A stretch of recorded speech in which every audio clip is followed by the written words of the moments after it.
So the elections are on the 29th of October. Migration, we talked about a few different issues. Yeah. One of them is asylum. So asylum from prosecution, based on your political beliefs or your sexual orientation. But there's also a lot of jobs that are very badly paid. The working conditions are very bad. All the parties in this election, they recognize this as an issue. But what do you think? I mean, do they have concrete plan? Everybody is like politicians, they are promising big things. Like 1,000 people of refugees coming in every week. Every week. How the current economy is structured cannot handle so many new people every year. We need to have like 100,000 more homes every year. Welcome back to our podcast. So today we have our interesting guest, Gilder. Everybody knows him. And today we have a topic about the pre-election, basically. What are the sentiments? And what kind of prediction, Gilder think of what will happen in the results? And what are the main issues for our expats community? I think, it would be good, that they should also get aware of that what are the main issues in Netherlands, what are the common people of Netherlands, Dutch people, they think about where country is going and politics is going. So we are going to cover all of them. So yeah, welcome Gilder. Thank you for having me again. Yeah, so Gilder, start with, for our viewers, especially what are the main issues this time in election? Yeah, so we talked a lot about the Dutch politics and Dutch elections before, of course. So the elections are on the 29th of October, which is in 9 days. So we're very close to the elections. Elections here take a long time. Yeah. So elections here usually take around like 5 or 6 months. It's a long time to prepare and to get all the manifestos built, written of the political parties, stuff like this. It takes a while. But now we're 9 days before the election, so we're very close. So now we can see like what things are happening, issues people are talking about. So there are a few things that are showing up in the debates, showing up in the manifestos, in the party programs, and also like in the interviews with all the political leaders. The most important one is migration, and that will be very relevant as well for the viewers and listeners, of course. This has been an ongoing topic already for 20 years, maybe less. Okay. It keeps coming back as the main issue, basically. But every time it does have a little bit of a different, I say like accent, I guess.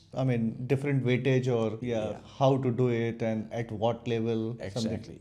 So migration, we talked about it in a previous episode, of course. It's a few different issues. Yeah. One of them is asylum. So asylum from wars, prosecution based on your political beliefs or your sexual orientation, this kind of stuff. The amount of asylum refugees is going down quite a lot, luckily. There was a big spike because of the Ukraine war, but now it's back to basically the pre-Ukraine war levels. Also with the fall of Assad in Syria, a lot of people are returning back to Syria and there's not an inflow of people from Syria anymore. There are still a few other hotspots, of course, in the world, but asylum is like pretty covered.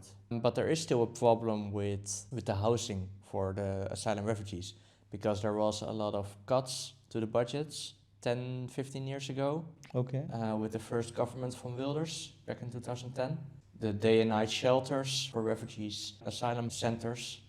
There are a lot of them in the country. I don't know the exact figure, but I think around like 200. Okay. Or a few hundred, let's put it like this. They are overflowing, so there's not a lot of spots left on those centers. And there's still around like 1,000 of refugees coming in every week.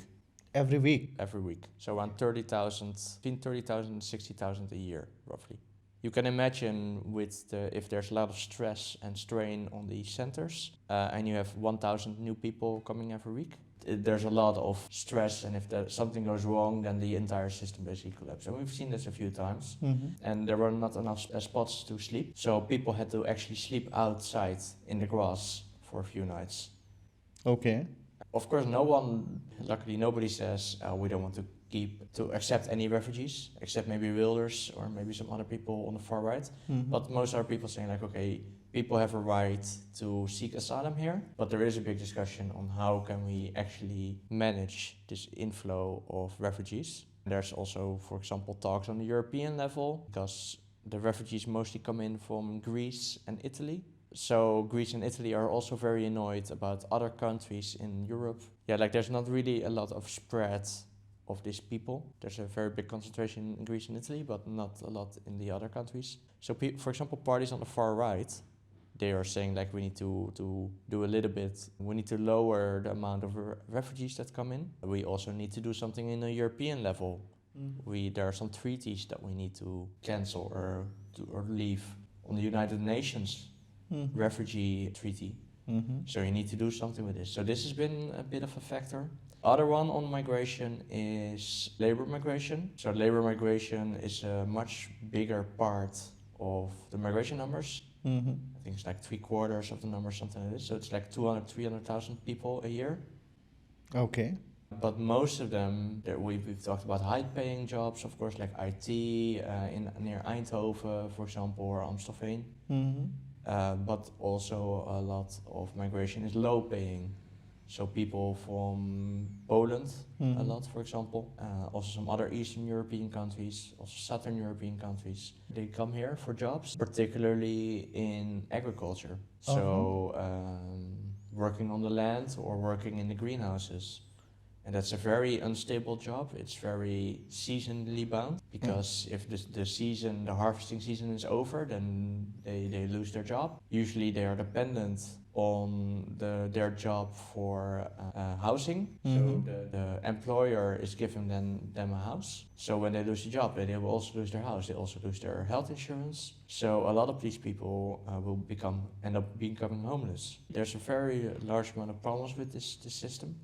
And I think this is for the first election where actually the parties on the right are also starting to acknowledge that there's a problem with the system. It's currently going too far. So yesterday there was a debate on RTL, one of the biggest television channels in the Netherlands. Yeah.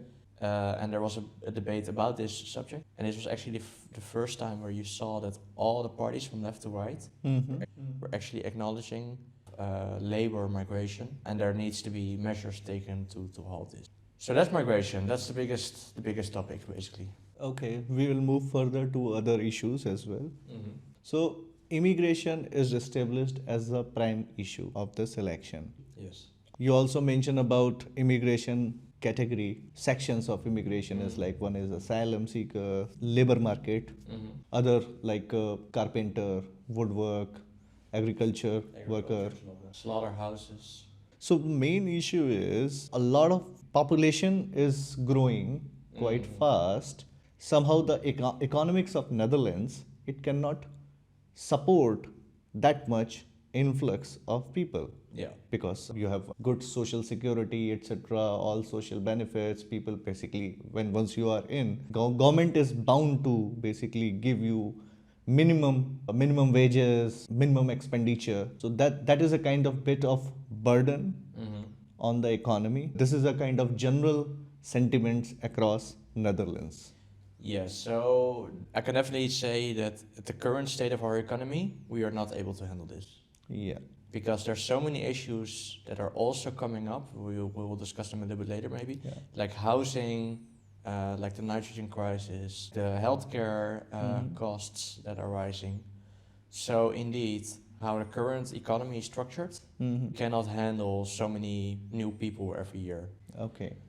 Keep in mind though that our population growth would be negative if we didn't have migration. So our what you say, like the natural growth of the population, just so if you just look how many babies are being born versus how many people are dying, our population would decline. This is pretty new. It's only happening since the last few years, but you see it all over the West, where population would be declining if it was not for migration. People agree, most economists agree, society should have like a small but significant population growth always. Otherwise, you would become older and older as your society ages. So to renew the labor market and the labor population, you want a constant but light population growth. You don't want decline. Decline is very bad. You see this, for example, in Japan and South Korea. South Korea particularly is going to be a very big problem. It already is a big problem. There's also a lot of jobs that are very badly paid, very lowly paid. The working conditions are very bad. It's very hard for those companies to find people that are willing to do those jobs. Basically, those who are native people, they do not want to do that job, maybe, or you do not have that much labor within your local domestic market. Yeah. So it is always framed like this, like people don't want to do those jobs. Yeah. They're not willing to do those jobs. I kind of disagree a little bit. I think the pay is just not good enough. Circumstances of the job are just too bad because it's very taxing on the body. It's and there's like a lot big risk of accidents. Like for example, people can sometimes lose their fingers, for example. So I think if you would enforce those, and if the pay was a little bit better, I do think Dutch people would also be willing to do those jobs. But yes, in general, you can say like there are not enough Dutch people that want to do these jobs. So the owners of those companies, they will look for Southern and Eastern Europeans to do those jobs instead. So then the question becomes, and this has been a little bit of an issue, do we want to have such a big e-commerce? Do we want to have such a big agricultural with all these problems, properly pay your employees if you cannot properly enforce safety regulations on the working spot? That has becoming more and more of a talking point now. Okay. They are keeping maybe the prices low in the supermarket. They are allowing you to buy something online and have it delivered next day. So those are also the benefits that you reap from them as a society. But there is like a very large like black market almost of nearly deregulated companies and housing issues, all this kind of stuff that comes with it. So. Okay. So it is clear to me that all the parties in this election, they recognize this as an issue. But what do you think? I mean, do they have concrete plan? Everybody is like politician; they are promising big things. Yeah, the plans are still that's the issue in my opinion. Plans are still far apart. There is at least a recognition of the problem, but how to tackle the problem, how to solve the problem, there's no agreement on that yet. Okay. There are like a lot of reports that have been written 10 years ago, 5 years ago, on what are the most pressing issues in this problem and how they can be solved. For example, enforcing labor safety measures more and better. But that also means you need to put more money towards those agencies that are actually doing the investigation in those labor environments and giving sanctions. And now it's not popular to say like some government agencies need more money, but this is one government agency that clearly needs to have more money so it is able to do more checks on these and do more visits to these companies. Okay. I mean, since I'm an expat, so I can at least draw out one thing that we don't know how much immigration will be. I mean, how much actions will be taken after the government form. But at least you can expect a lot of strict measures. Yeah. For an example, earlier you used to get. I mean, if you live in Netherlands for 5 years, then you basically get the permanent residency. So maybe it will be increased for 10 years. Possibly, something like that. Yeah. So that will, so those kind of strictness will be. Maybe tax benefits, the 30% rule. I suspect that 30% rule will be cut more. Yeah. Also the ability to, if you get the working permit, to also let the rest of your family come over. Yeah. Your partner and your children. I think that will become harder. I think one of the good thing, I mean, I find that people, those who migrate in Netherlands, especially, I mean, in highly skilled jobs, that their partners are allowed to work. In USA, I think that's not the case. You also need a separate work visa for them then, probably. Yeah, I mean, you can call them, they can live with you, but I think they cannot work. That's interesting. So that's something interesting. I mean, at least I feel like, I mean, in Europe, I mean, more human rights. Well, that's interesting that you say that, because also in the Netherlands, not everyone is allowed to work. Huh. So if you are originally from somewhere in the European Union, Yeah. so we talked about like a lot of people from the Eastern European Union, for example, they are allowed to work anywhere in the European Union. Yeah. We're also, well, for you, I'm not sure, but I'm allowed to work anywhere in the European Union. I could move to Portugal today and start to work there. You don't have to think about. No. Yeah. That's a lot of very big freedom. But for refugees, this is not the case. Refugees that come to the Netherlands are actually not allowed to work until they get their residence permit, until they are approved asylum seeker status. And it takes like a year. That can take years, yeah, 2 years, sometimes more. And till then, I mean, basically, They're not allowed to work. It's very weird. so I mean, they will be given food, etc. All these. I mean, basically, they are eating. Yes, they get some like weekly allowance. They get, and they have some. I mean, roof. Yeah, they live in those shelters, for example. Sometimes they already live in like social housing, but they're not allowed to work. It's very weird. And especially in this part of world where in winters it's so much darkness.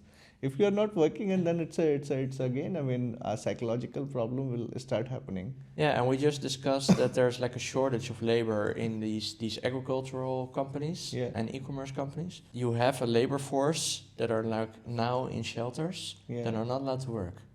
It's ridiculous, and they made an exception for this for Ukrainian refugees. That's fine that they are able to work now, but for me it's a very obvious way to solve this problem is to make integration better, solve this problem with the labor migration. It's very obvious solution to allow refugees to work from day one as well while they are awaiting their case. So for example, people from Syria, Syrian refugees, mostly, not all of them of course, but mostly, they're very well educated. Before the civil war in Syria, there was a very strong university. A lot of people like doctor's degree, for example. We have a shortage of doctors in the Netherlands, but their doctor degree is not valid in the Netherlands. They need to do an extra exam, stuff like this. The exam there is not covered. They are not allowed even to work. So a lot of Syrian people with, for example, like doctor's degree, they will work in the black market to earn some money, or they will start to work as like a mailman, for example. Yeah. After they get their residence permit. So it's a very weird system there. You're more talking about the human side of it. Make the refugee and basically make a policy or some efforts to train them so that they can enter into Exactly. We have tens of thousands of people that are not allowed to work currently, usually young men, so in their prime of the labor force. And also, at the same time, we're getting tens of thousands of people from the rest of the European countries to work here on the land. It's very, very weird. Let's move to the other topics. So first we have covered this immigration, and it has, I mean, quite vastness inside and complexity as well, as you mentioned. So the next thing you were mentioning, housing shortage or there are nitrogen, or both are mixed, or they're a little bit mixed. They're also mixed, of course, with migration. So there's still like some ongoing crises in the Netherlands. We discussed them previously on the podcast as well. One of them is a housing shortage. So of course it's also touched on migration. So we need about 1 million new homes before 2030 or 2035. 1 million. Okay. Yes, so basically we need to have like 100,000 more homes every year, basically. And there is the problem, like where do you put the houses, who owns them, how much money can be made from them? Is it actually financially beneficial to build those houses? Can the companies that build those houses, can they make enough of a profit of them to make it interesting for them to build them? Or should the government step in more? Should the government subsidize the building of houses more? So then you also talk about the mix of the houses, being like how many houses are for sale, how many houses are for rent, how many houses that are for rent, how many of those are social housing. We have a pretty big social housing market in the Netherlands. So that's subsidized housing, basically.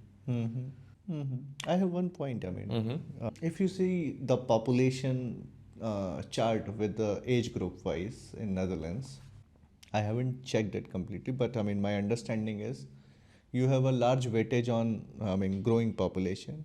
Younger population is less in general. Yeah, our population is becoming a little bit older. Yeah. Yes, on So, average. so your new youth, I mean, 22-year-olds to till 30.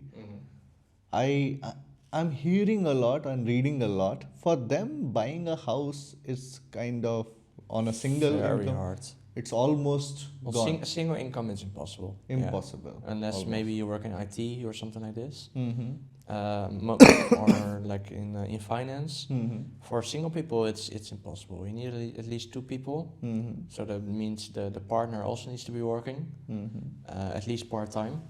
The age that people are buying their first home is also going up quite a lot. Okay. Of course, not everyone will buy a house in their lifetime, but indeed, like for like the middle class or the upper class, that generally would be buying, the age that they are buying a house is going up. People at around 18, they will go study or they will start working. I left house a little bit later. I was like 20, I think 20, 21. When you completed your graduation? Maybe. Yeah, I didn't study, but I did. I was working already a few years full time, and I had trouble to find a house already back then. I'm talking 2014 now, so over 10 years ago. But you see now, a lot more and more people are staying until they're like 25, for example, or 28 even, and that's putting a lot of strain on the parents, the relationship between the parents. But also, we've talked about population growth. When people are leaving the house later, when they are also buying homes later, they're starting families later. Yeah. So people are getting less children, but they're also getting children a lot later. So it's very common now to have your first child when you're like mid-30s or late 30s. So why I mentioned this point, it feels like since their population dense, their part of the whole population graph is less. That's why maybe their voice is not going to be heard that much for younger people. That's possibly. Well, it's always a problem that younger people generally don't vote. Yeah, that was also my question. What is the voter turnout, I mean, in this country? So the voter turnout in general is around 80%. That's very high. 80%, it's quite high. That's very high compared to other countries. I think this is because we have general representation. How does it work? So basically, for an example, assume that I am a Dutch person. So you can vote on, it's not entirely true what I'm saying now, but for the simplicity, for the sake of it, you can vote on any party that's on the ballot, and your vote, the weight of your vote is equal as someone who is voting in Groningen, for example. They sometimes have a system where the parliament is split up and it's spread out all over the country. For example, United Kingdom is a very clear example of this. And you vote within your city, and the winner of your city, that's like represents one seat, and the winner of that city, that will become their representative for the city in parliament. Yeah, regardless whether their party is on the majority, Exactly. but still he is a kind of representative of that reason. Exactly. So here it is different. So for an example,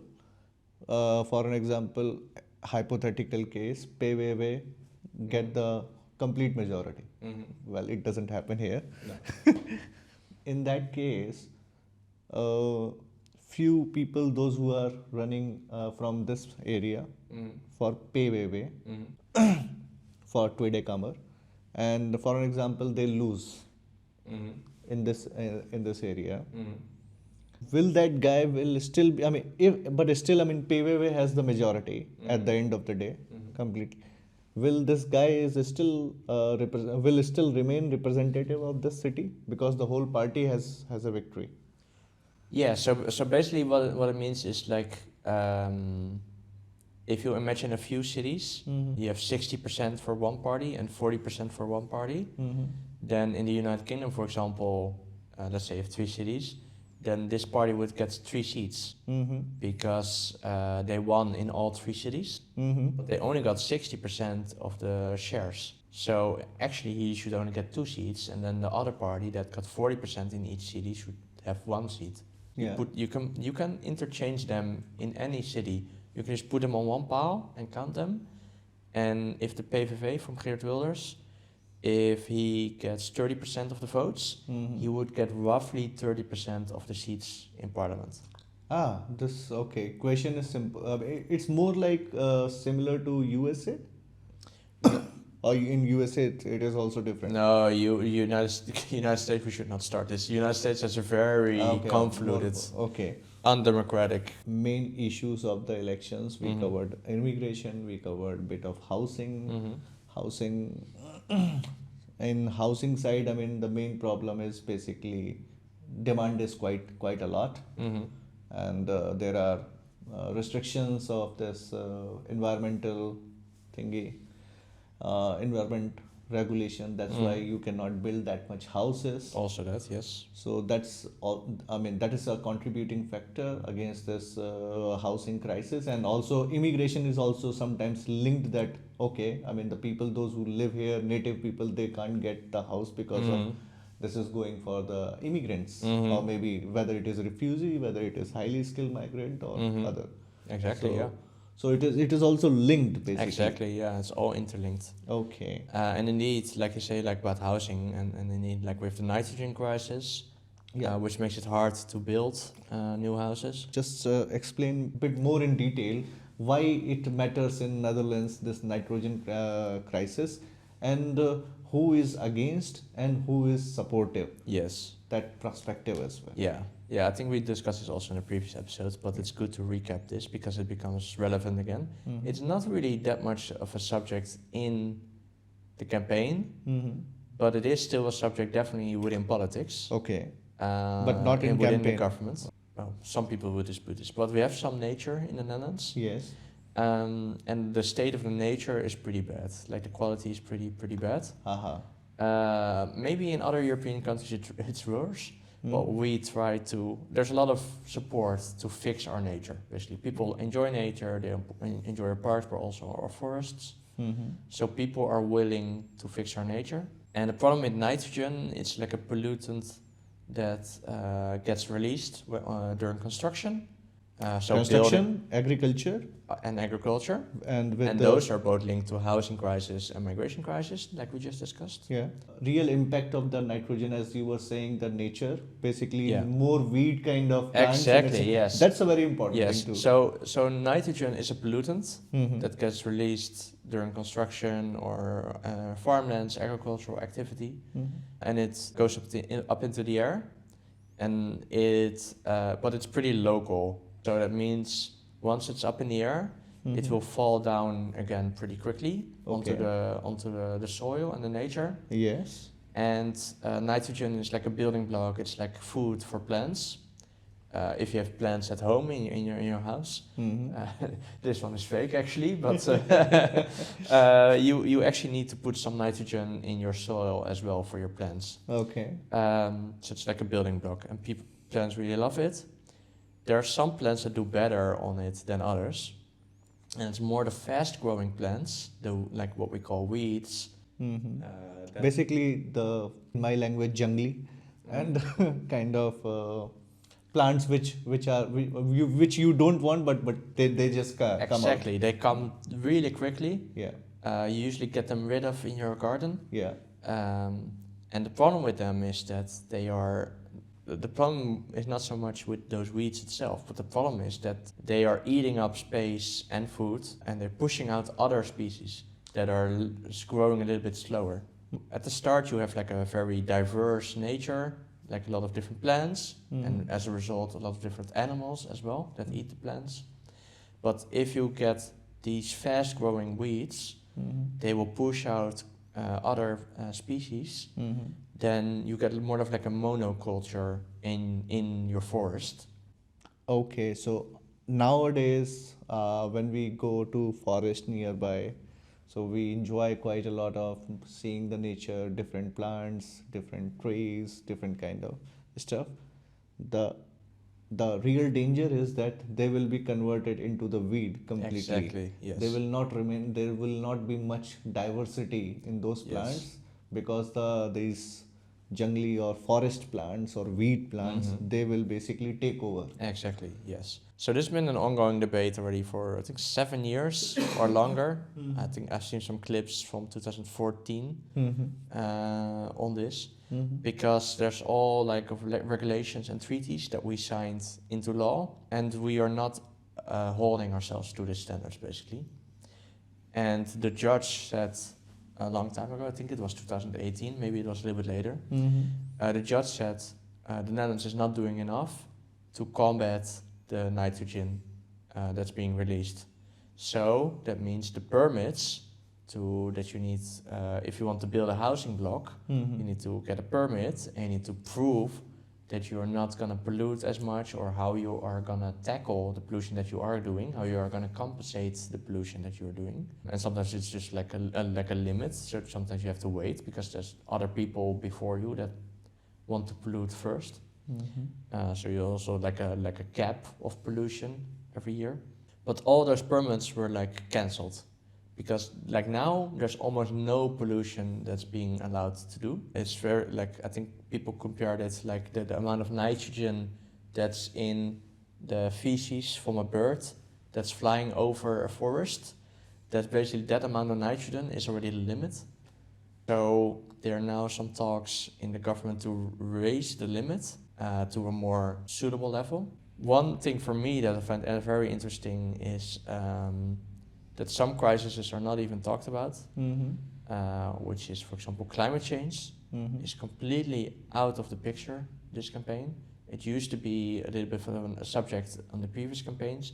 It's not being talked at all. This Climate change is nitrogen basically. No. Or something more. No, bigger nitrogen is more the environment. Okay.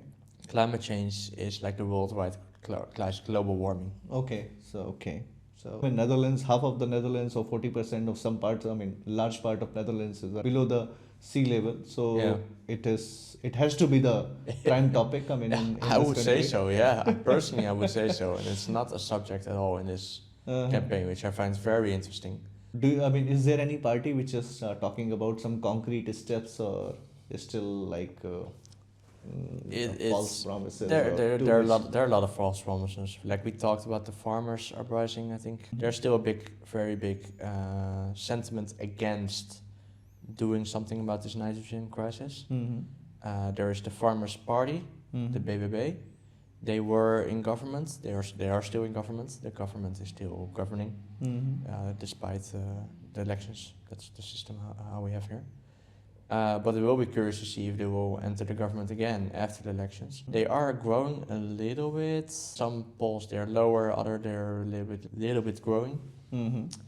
But they didn't really manage to capitalize on this in the last few years. So there are some other parties that want to tackle it, but there's still no magic bullet basically to solve this problem. Some people, for example, they want to reduce the amount of farms in the Netherlands.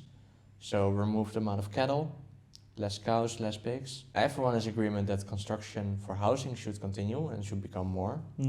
So then the problem is like, where do you get the other reductions from? Well, it probably would be in agriculture. So agriculture seems like a scapegoat. Maybe farmers' vote does not matter too much. You have to leave some people. I should not say like that, but it seems like that they are not majority. They might be a minority, and minorities.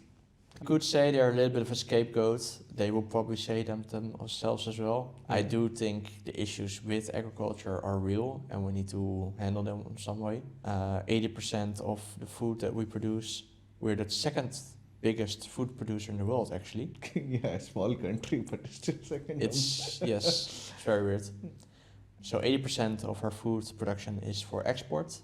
Of course, that brings in money, but it's, I think, again, like we also discussed earlier with migration, it is maybe time to discuss, do we actually want this amount of production in our small country?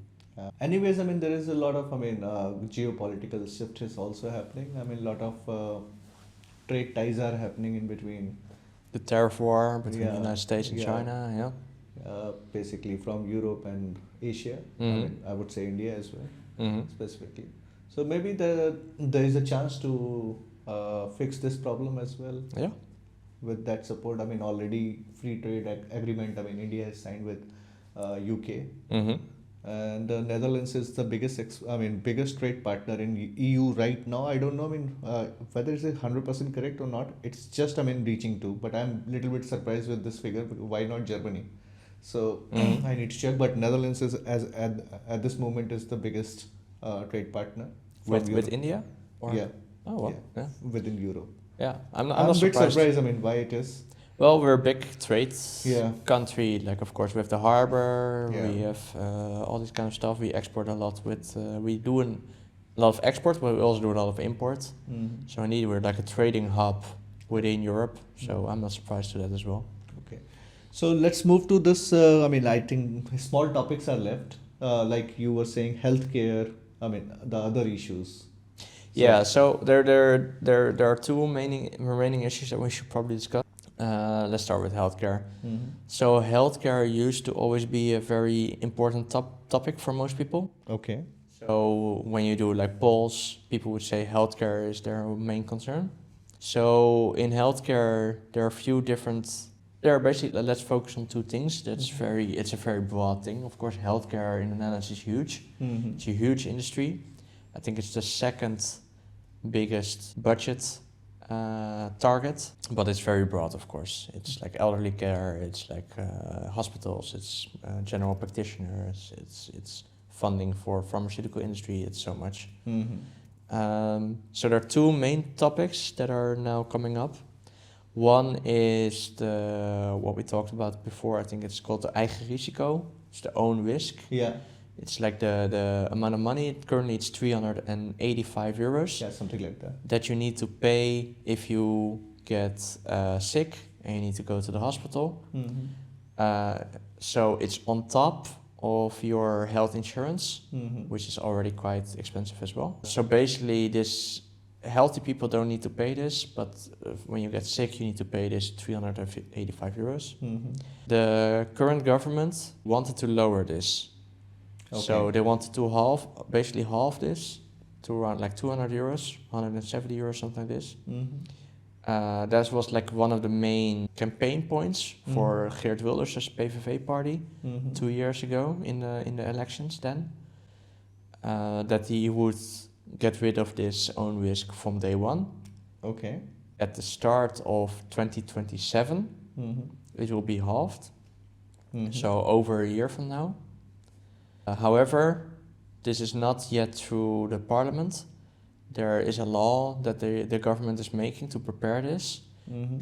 That will probably be finished in December, Mhm. and then there will be another entire year until it comes in effect. So basically, 1st of January 2027 is the goal. Mhm.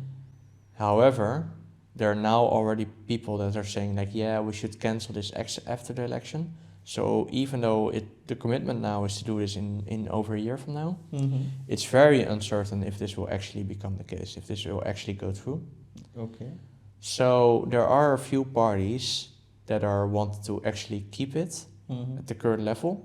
So they basically want to do it gets a little bit complicated, but they want to reverse the intention from the government Mhm. to halve it. There are also a few parties, I think it's only one. It's the Liberal Party from the VVD that is currently in government Mhm. that actually wants to raise it to 450 euros. Geert Wilders? Where were they? Geert Wilders still wants to get rid of it completely, of course. PVV. He is PVV. PV. And And the VVD is- VVD, the Liberal Party, Yeah. they want to raise it to 450. Okay. The Progressive Liberals, they want to keep it at the current level, 385. Mhm. And then the left parties, the Labour Party, Green Left, and the Socialist Party, they want to get rid of it still. That's still their aim. The other topic, which is also a little bit technical, but we have health insurance. Yeah. And what is covered by the health insurance is like an ongoing process, because this is something that basically the health industry together decides themselves together in discussion with the Minister of Health, of course. So basically, the Society of Doctors will make a recommendation that this, if there's like a new medicine or a new treatment, they will analyze and say like, okay, the treatment is proven to work. We think it's smart to cover this as part of the health insurance. Yeah. And the others are called like experimental. They are not covered. I think there is a new innovation or new tablets are coming for reducing the weight.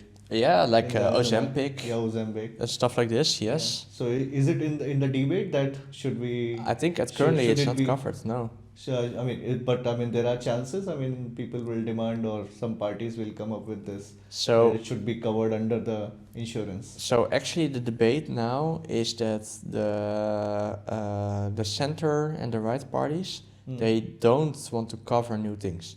They want to say that they want to do a freeze basically for a few years. So that means that all existing things will still maintain to be covered, but any new innovations in medicine they will not be covered for the next few years. Okay. And this saves around 500 million euros a year, I think. But because new innovations will come every year, you won't see this effect that soon. But in a few years, if you still have this freeze and you didn't kept up with the innovation basically and with the new treatments, then the amount of money that you save will grow exponentially. So that's nice for them. But also, of course, the new innovations, the amount of new medicines that you're not covering will also, of course, grow higher. So indeed, for example, these weight loss medicines, but also some other new innovations, like maybe like on cancer treatment or something like this, they will not be covered. And then I'm very curious, like now the population in the Netherlands, it's not really a discussion. It is written a little bit in the newspapers, but people are not really mentally thinking about this. But in 5 years, if they see other countries around us getting new treatments, and we are not getting this treatment in the Netherlands, then maybe it will become a debate, and it will become like some people will get angry and like, why is the Netherlands or Germany why is France or Germany getting this new treatment, and why are we not getting this treatment yet? That's not good for the innovation as well, because you innovate something, you make it, but unless there is no trials or you don't test it, you cannot make it better. Yeah. So in that sense, basically you will left behind. Exactly. Yeah. Possibility. Yeah. Okay, but this is not that much turning point for voters. No, not yet. No, maybe it will become. I don't know how the dynamic of the last 9 days will become. But so far it's not. Okay. So let's try to summarize now the feeling. Well, there's still one subject I really want to say, because this has been like an undercurrent of all the other subjects. Okay. And that's the NATO budget.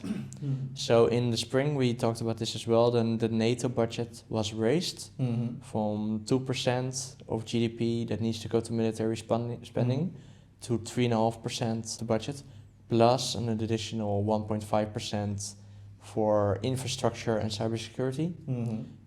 So this 3.5% is now a hard figure for the military spending. In the Netherlands, the military spending was less than 2%. It's been raised a little bit, but it was like 1.5, 1.8, something like this percent. So that basically means our military budget needs to be doubled in the next 10 years. I think the deadline for this is 2035, 10 years from now.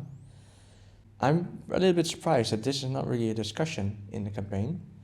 It was signed by the previous parliament, enforced by the previous parliament in the spring, but without financial coverage. So they just said like, okay, our intention is to follow this 3.5% budget, but there are not really plans for this. And you see a little bit discussion in the campaign, like as an undercurrent, like, okay, how are we going to pay for this? Most parties are at least following this, But where are they getting the money from? It's mostly from healthcare. It's a little bit housing, a little bit climate change, a little bit environment. But there's no really like hard figure, like where are we getting all this money from? It seems like, first of all, there is a consensus on this topic that defense budget will go higher because of the security. At least from the center left all the way to the center right and even the far right. Mhm. Yes. So that there is a consensus. So that's why it is not maybe a big issue to talk about No. within the. This No. is more like international issue. Yes. Yeah, it's not in the local. But the only problem is with this is how do you basically pay you for need it? money. Yeah, it's so much money it's like 15, I think 16 or maybe 19 billion euros extra a year. In 2035, and that's an insane amount of money. Honestly, it's so much. If you compare, for example, public transport, to make public transport free, trains, buses, metros, that will be 4 billion a year. So the money that we need to spend extra on the military is about 5 times as. And you don't really see it reflected, in my opinion. At least I struggle to put my finger behind this. Like, where is this money coming from? There are very technical plans. For example, every year, this is pretty unique in the Netherlands, most parties, at least in the center, they will submit their plans for like a government agency that will central planning agency. Yeah, central planning. Okay. CPB. And they will make a review basically of all the plans. And this review will be published before the election. So it was published a few weeks ago. And the idea is that voters will be more informed on how the parties plan to pay for everything. This is pretty unique in the Netherlands. Yeah, it doesn't happen in other countries. That's an interesting thing. Basically, it puts some kind of checks what even all the parties are committing Exactly. or trying to basically promises. Exactly. So are they completely in the air, or they have some authenticity? Exactly. Yeah. Ah. And so I will immediately admit I did not read this review from the CPB. Yeah. I did read some news articles and some newspaper analysis about this review. And for me, as a voter and as a politics watcher, I struggle a little bit still to see where the parties want to get the money to pay this NATO budget. So for me, this is still very unclear. I hope this gets cleared up in the next 9 days. But it's expected to save 7 or 8 billion a year in 5 years or 10 years. So that's basically already almost half of this military budget spending. But then there's still another half. So where is this money coming from? I struggle a little bit. So also sorry, my apologies for the viewers and listeners. I don't have a good answer where this is coming from. Yeah. But in my feeling, it's also not really that much of a topic in the election, in the campaign. I don't really read a lot about it in the newspapers or see a lot about it on the debates. So I find it fascinating that other people don't really seem to care that much about this. My observation is, there are some long-going crises in Netherlands. Yes. Which are being 6, 7 of them. Yeah. And the problem is, this Ukraine crisis, that makes a bit complicates it more basically. Yeah. Now, basically now you do not have the money. In simple words, lot of money is going outside, and you're already struggling with the old crisis. So how you can solve this old crisis when money, your wallet is already going, your money is going somewhere else. Yeah. So that's a very complicated situation in that case. In practically to solve all the problems, and then in that case it seems like immigration, okay, that's a mass populist sentiments. Exactly. And play with on this populist sentiments. Exactly, and, yeah. Politics is politics. So that sets some sentiments or some kind of outsider understanding. Exactly, yeah. Especially in this part of Europe, I would say. So I think you're completely on point with this. So I think the Dutch economy is luckily still pretty healthy. So that's not really big of an issue, but it's more like the politics that are really in crisis already for like 5 to 10 years. Everything is really, or maybe even longer, honestly. Maybe since Rutte's first cabinet in 2010, because the politics is stagnant. They're not willing to do a lot of like the hard decisions that need to be happen to solve these poly crisis. So this plethora, like 7 crises that we have all at once, becoming a very big issue. Okay. One thing I did note is that the Christian Democrats, Yeah. they are rising in the polls. They're doing pretty well. It's a traditional center party. So it will be very interesting to see if they manage to become second Okay. or third, what their position will become after the election, come in second or third. They switched on one aspect, we'll get too technical, but on housing they switched on one issue, which is related to mortgages. So that means for people with a mortgage it will become a little bit more expensive, but they will compensate with other costs to make it still like that you don't that you still have the same amount of money in your pocket. But it will free up.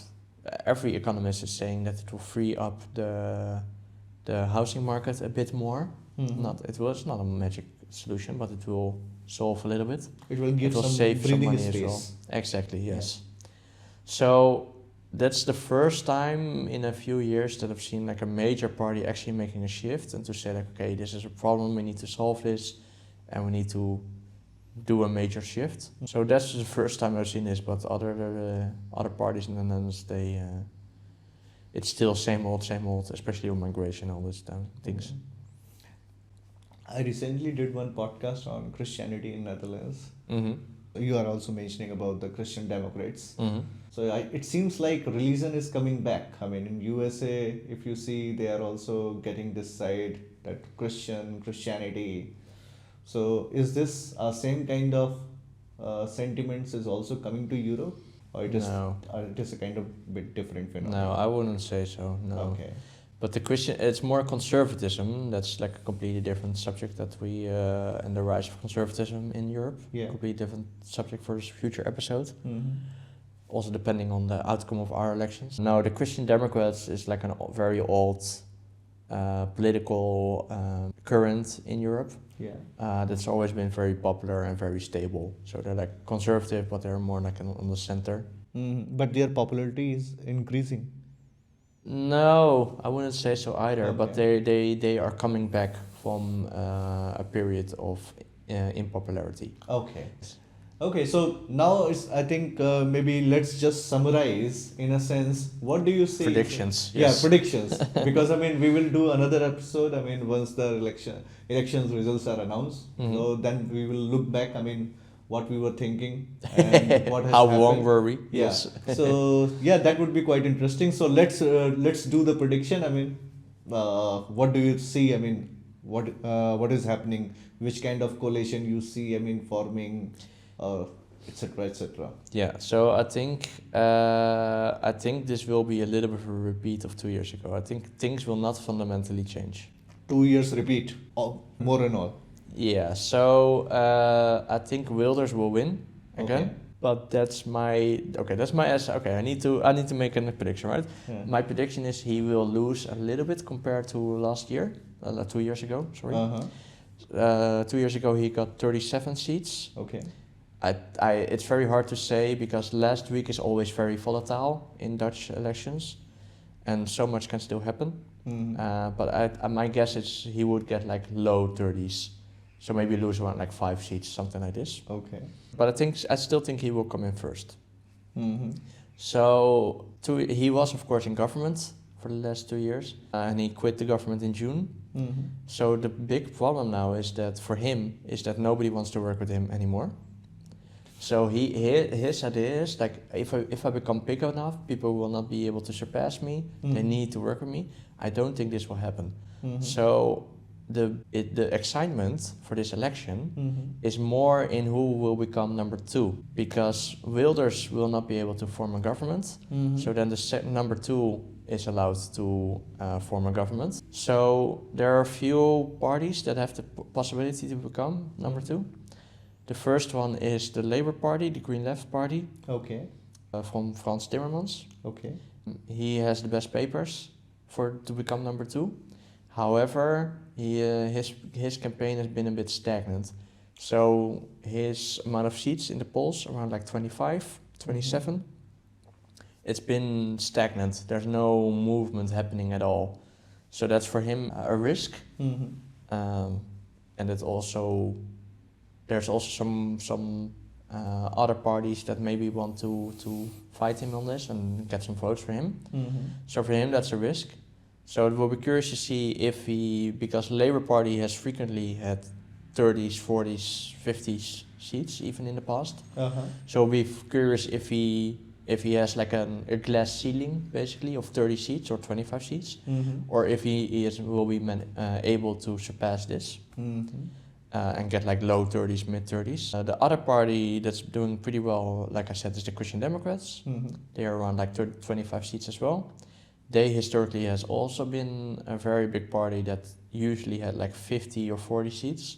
So again, the same question goes for them. Will they be able to grow more? Is there enough growth potential for them? I would say so. So I think still have a lot of room to grow bigger and bigger. So it's very likely that they will become number 2, actually.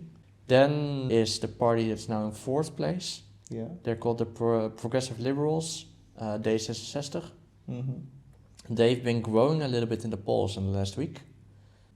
But historically, so I think they will win quite a bit.